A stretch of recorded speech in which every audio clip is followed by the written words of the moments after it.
27, Carisha B, última palabra. Continuamos en la Gemara con distintas dudas y planteos de Rav Papa, como estuvimos viendo al final de la clase anterior. Y dice ahora, Bae Rav Papa, preguntó Rav Papa lo siguiente, ¿qué le comes bedofne de mana? Mai. Nosotros hablamos en la clase anterior, en el shiur anterior, con respecto a la mitzvah, al precepto de Kemitza. En aquellas ofrendas que se realizaban a base de sémola, dijimos que teníamos que tomar un puñado, sea de la sémola, sea de aquellas que se horneaban o se fritaban, que la trozábamos y tenía que agarrar de los trocitos, colocarlo en un recipiente y con el recipiente ese íbamos y lo quemábamos en el mizbeach.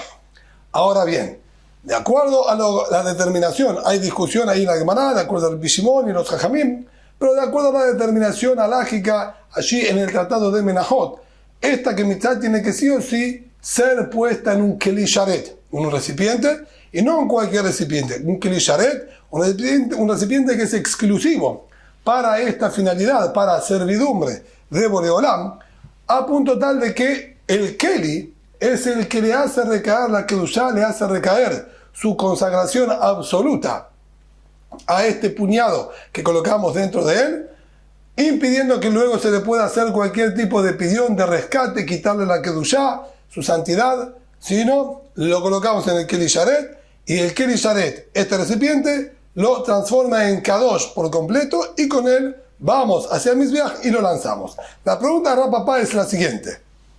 Si él tenía la Kemitza, estaba con mucho aceite, como corresponde de acuerdo a la halajá, y en vez de colocarla en el piso, en el fondo del recipiente, decidió colocarla pegada a la pared, dentro del recipiente, pero pegado en una pared interna, sin que toque el fondo o el piso de este recipiente. Ahí es donde viene la pregunta. ¿Qué le comes bedofne de mana? Él pegó al comets, al puñadito en las paredes del recipiente. Mai. ¿Cómo sería de acuerdo a la halajá? Todos que libainan de haika. Lo principal es que esté en la cavidad del recipiente, y aquí realmente sí está, y por lo tanto es válido. O dilma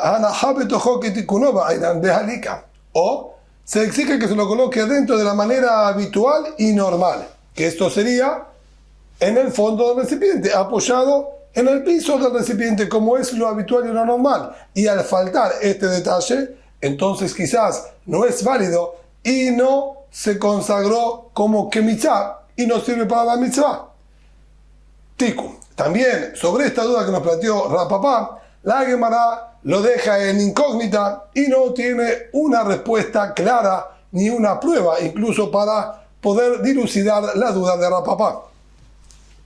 Continúa la Gemara con una quinta duda más que nos plantea Rav Papa, si sumamos a las dudas que vimos en la clase anterior. Bae Rav Papa, preguntó Rav Papa, perdón, ahora es Bae Mor Bar Rav Ashe. Hasta ahora los planteos los hacía Rav Papa, ahora la Gemara cambia de autor, quien formuló la duda, pero es a continuación de todas estas dudas que veníamos planteando. Bae Mor Bar Rav Ashe, preguntó ahora Mor Bar Rav Ashe, Afjir de mana, ¿verdad? ¿Qué le comes? Be'arite de mana. Mahu.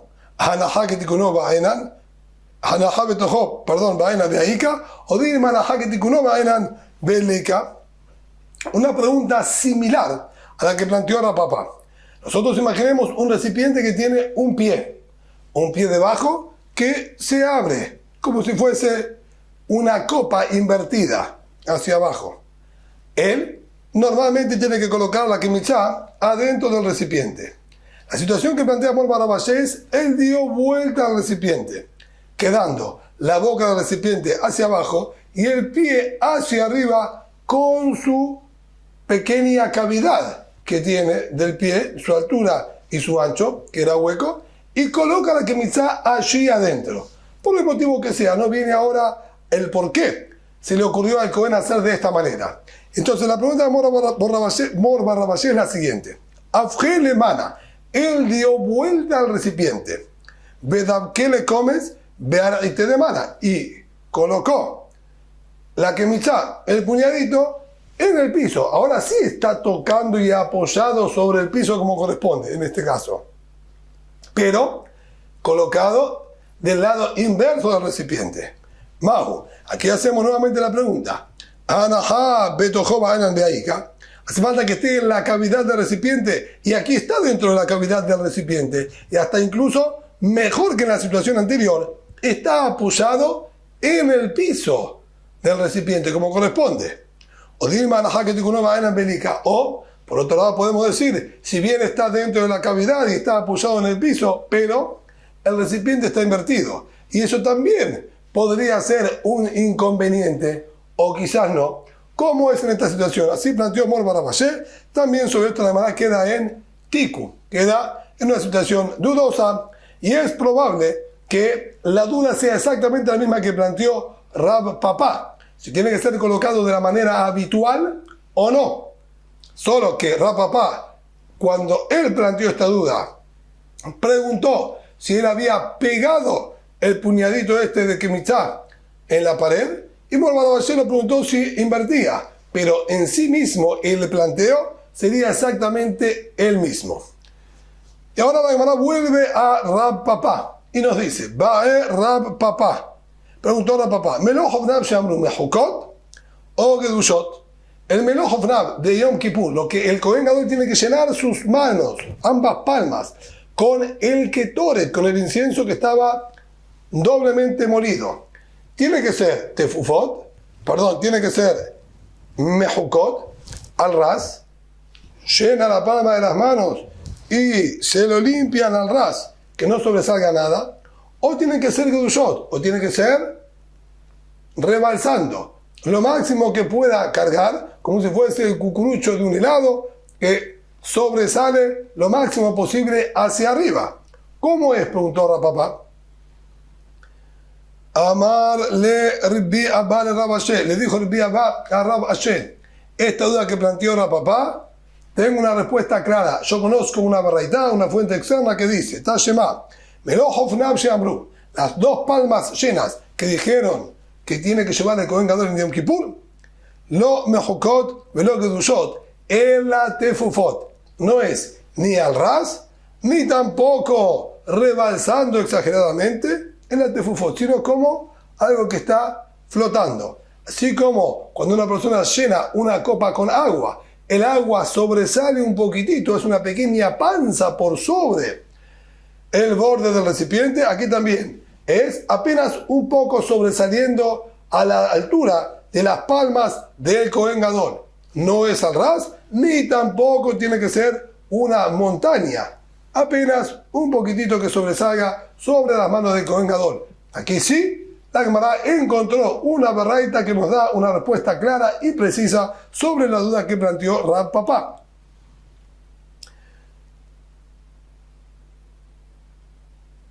Tenanatam. Tenemos una Mishnah allí en el tratado de Zebahim. La Gemara aparentemente se nos va de tema sobre algo que no tiene nada que ver con lo nuestro, pero vamos a ver que luego la Gemara lo reincorpora y lo encausa nuevamente a lo que estamos estudiando. Estudiamos allí en la Mishnah en el tratado de Zebahim. Si una persona hizo shahitá del Korban, la sangre del Korban, por algún motivo no la recepcionaron en un keli, en un recipiente como corresponde, sino se derramó al piso. ¿Podemos nosotros ahora juntar la sangre del piso, colocarla en un recipiente? Podríamos juntarla con una palita metálica y ir colocándola en un recipiente, y ahora ir con el recipiente y salpicar la sangre como corresponde. A eso dice ahí, se derramó la sangre directamente del cuello del animal al piso, Basafó, y lo recolectaron, Pasul. Esa sangre está completamente invalidada para salpicar en el Mizbeach. En cambio, Mina Keli, a la Rizpá, Basafó, Kasher. Por otro lado, otra Mishnah, más adelante, allí mismo en el tratado de Zebahim, nos dice que si la sangre fue recepcionada correctamente en el recipiente, cuando estaba con el recipiente en la mano, se le volcó al piso, la reúne, la vuelve a colocar y puede salpicarla sin ningún problema. Entonces, hay aquí una diferencia entre sangre que se derramó directamente del cuello del animal al piso a sangre que se derramó del recipiente al piso. ¿En qué se basa esta diferencia? ¿De dónde salió este concepto? ¿Por qué la que se derramó del cuello al piso no la podemos utilizar y la que se derramó del recipiente al piso la podemos reutilizar? De Tanu Rabarán. Tenemos estudiando la baraita lo siguiente. El pasú nos dice con respecto a la Kah Kohen Mashiach Middama, para aquí la Gemara nos reduce el pasú y lo resume salteando palabras que no entiende que no son ahora relevantes. El pasú cuando habla con respecto al par Kohen Mashiach, al toro que tenía que traer el Kohen ungido, que era el Kohen Gadol, por haber cometido una verá bajo distintas condiciones, dice Velakah a Kohen Mashiach va a tomar el Kohen Mashiach Middam apar de la sangre del toro. La expresión que va a agarrar de la sangre, no dice va a agarrar o va a tomar la sangre de la sangre, nos estaría indicando aparentemente que con una parcialidad de la sangre del toro es suficiente. No necesitamos la totalidad de la sangre del toro. Ahora, Middam Nefesh, Melo Middam Haor, Melo Middam Tamzit. Y tiene que ser de la sangre vital del toro, la sangre que le da la vitalidad del toro, que es aquella que fluye y sale a chorros del cuello del animal cuando se lo cortamos, y no de la sangre que se encuentra en el cuero, y tampoco de la sangre que se termina escurriendo al final, luego de que al corte inicial comienza a salir a chorros, empieza a bajar la intensidad y luego termina goteando. Esta última sangre tampoco, no es la sangre de la vitalidad en sí misma del toro. Mi dam apar, dam me apar y ekabelenu. Y también de lo que dijo mi dam apar, de la sangre del toro. Aprendemos que la sangre tiene que venir directamente del toro al recipiente. Y dice la Gemara, de Isaac Adatag, mi dam apar, mi dam afilu mixadam. Porque si la interpretación que tú vas a querer darle, es decir, vamos a explicar más claramente. El concepto que la sangre tiene que ser de la sangre vital, no la sangre del cuero ni la sangre que se escurre al final, eso lo aprendemos de lo que dice Hapar, del toro. Y acá, acuérdense, Middam Hapar, lo que hace la vitalidad del toro. Ahora la Gemara está analizando la palabra mi, de la. Como dijimos anteriormente, era suficiente con que diga va a tomar la sangre del toro. ¿Para qué tuvo que decir de la sangre del toro? Si vamos a interpretar, dice la Gemara, si vamos a querer entender, o se nos ocurre pensar, Middam apar, de la sangre del toro, Middam bafilu mixadam, que se refiere incluso una parcialidad de la sangre, como mencionamos antes, y no necesitamos la totalidad de la sangre del toro. Le llama Rabbi, esto no es posible. O sea, Rabbi nos enseñó, basándose también en los Pesukim, que la Torah dijo, el receptor tiene que recibir toda la sangre vital del toro, por completa. No alcanza con que haya recibido un chorro. Se tiene que quedar ahí hasta que se corte el chorro y recepcionarla toda. Ya que la Torah nos dice, y toda la sangre del toro va a vertir en el zócalo del Mizbeach. Claramente, la Torah exigió et kol dam apar, toda la sangre del toro. Entonces, si por un lado el pasuk así nos exige recepcionar y salpicar toda la sangre, vertir toda la sangre del toro, como aquí nos estaría diciendo que agarremos parcialmente. Si yo agarro parcialmente, ¿cómo puedo vertir el total de la sangre del toro? Si no, si no aprendemos de aquí, dice la hermana, Mai midama, ¿para qué se refirió la Torah entonces cuando dijo de la sangre del toro ustedes deben tomar? No que tomemos parcialmente, ya que claramente la Torah nos dice que tenemos que agarrarla completa, sino hacemos un método de estudio interesante. el amai, la semana de amai mitamapar, dam mehapar y el kabelenu. Nosotros leemos de la sangre del toro tenemos que recepcionar directamente del toro. De Casabar, Gorain, Umosifim, Bedorshim. El Taná sostiene que nosotros cuando tenemos una letra que no estaría en su lugar, en la lectura literal o en la comprensión literal, como en nuestro caso, es decir, la Kahmid Damapar, para agarrar de la sangre del toro, que no puede ser que agarre parte de la sangre del toro, como dijimos, entonces la letra Mem, que es la que interfiere, Goraim, la bajamos, la disminuimos y la quitamos de esa palabra, la cambiamos, Homosefim, y la agregamos a la otra palabra. En vez de leer de la Kah Middam Apar, leemos de la Kah Dam, sin la Mem, Mehapar, y agregamos la Mem a la palabra siguiente. Entonces quedaría de la Kah Dam, Mehapar, va a agarrar sangre del toro. La intención quiere decir directamente del toro. No podemos agarrar la sangre del piso.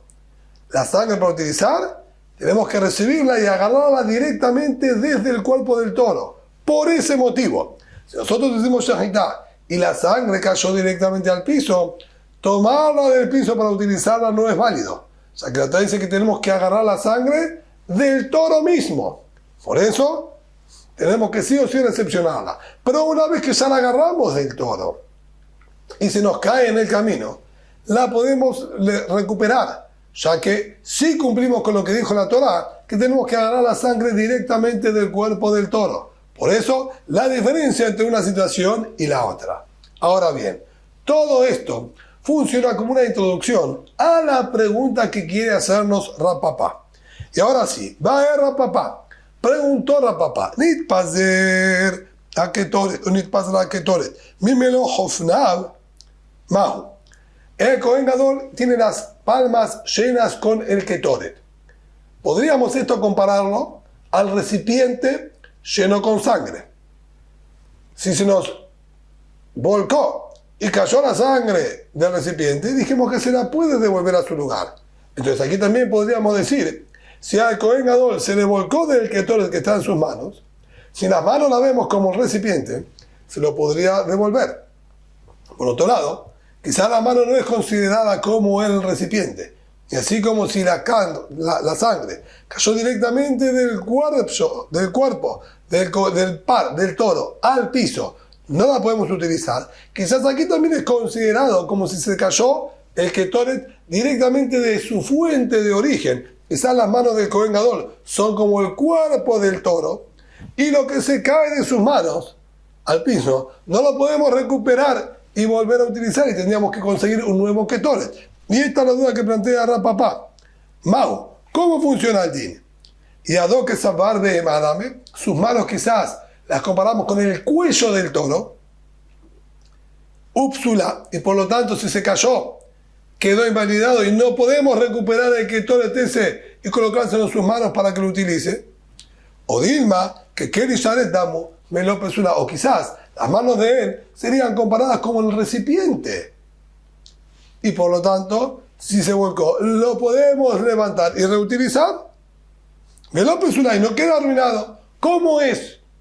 Esta es la pregunta que hizo Rapapá con respecto al Ketoret de Yom Kippur. Por eso, sí tiene a lugar toda esta introducción que nos hizo la Gemara para comprender la pregunta de Rapapá que tiene que ver directamente con el Ketoret que estábamos hablando. También sobre esto la Gemara queda en Tiku. Lo deja sin una respuesta. Va a ver Rapapá. Preguntó algo más Rapapá, estaríamos ya en la pregunta número 8. 7 preguntas de Rapapá y una que nos dijo Mor Barrabashem. Va a ver Rapapá. En el momento que estaba tomando y llenando sus palmas con el Ketoret del Kohen Gadol, pensó y dijo, este Ketoret lo voy a quemar mañana, que obviamente no es el momento correcto, es para quemar en el mismo día de Yom Kippur, en una ofrenda o en una minhá, mientras nosotros realizamos la shahitá, el degollado, la recepción de la sangre, el salpicado de la sangre, y pensamos quemar o comer en un día incorrecto transforma a todo el corbán en pasul, adquiere el nombre de pigul, y quien consuma luego de esta ofrenda, por más que se terminó haciendo todo correctamente, estaría hayab karet, tendría lo alenu, si lo hace intencionalmente, muerte prematura. Ahora, la pregunta es, aquí, cuando el Kohen Gadol está tomando el ketoret y dice con la intención de quemarlo al día siguiente, Mago, ¿cómo es el din? Mi ambrenan, ¿qué decimos? Y alif melo mi minha, aprendemos que será Shabbat, melo hofnab, palmas llenas, de melo kumcho, de lo que estudiamos puñado llena, melo, hacemos que será Shabbat, para aprender en este aspecto de la Sarajot también del ketoret, similar a la de la minha, a la de las ofrendas de sémolas, decimos,